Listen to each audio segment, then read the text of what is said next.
Rabu pagi, tim Satuan Pidana Khusus Kejaksaan Tinggi Aceh menggeledah sejumlah ruangan di kantor Badan Reintegrasi Aceh atau BRA.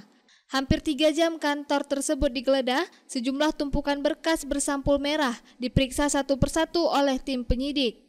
Penggeledahan dilakukan terkait dugaan adanya penyelewengan dana yang diperuntukkan untuk masyarakat korban konflik di Aceh Timur dalam pengadaan bibit ikan kakap dan pakan rucah dengan pagu anggaran 15,7 miliar rupiah yang bersumber dari APBAP tahun 2023.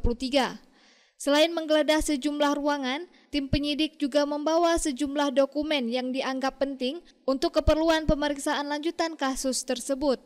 Pantauan jurnalis Puja TV di kantor tersebut, di sana hanya terlihat sejumlah staf dan kepala sekretariat BRA, sedangkan ketua BRA Suhendri tidak tampak di sana. Ditemui awak media, usai penggeledahan kepala sekretariat BRA enggan menanggapi perihal penggeledahan tersebut. Maksudnya apa ini? Kedatangan membenarkan aja ya bahwa adanya.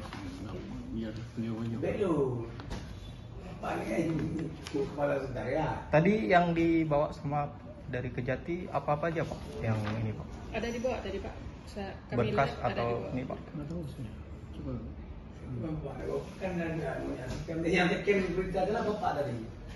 Biar ada keterangan kami sedikit. Oh saya Pak. Oh siapa? Sebelumnya Kejati Aceh telah meningkatkan status penyelidikan perkara tersebut ke tahap penyidikan pada Senin lalu. Dari Banda Aceh, Lala Nurmala melaporkan untuk Puja TV Aceh.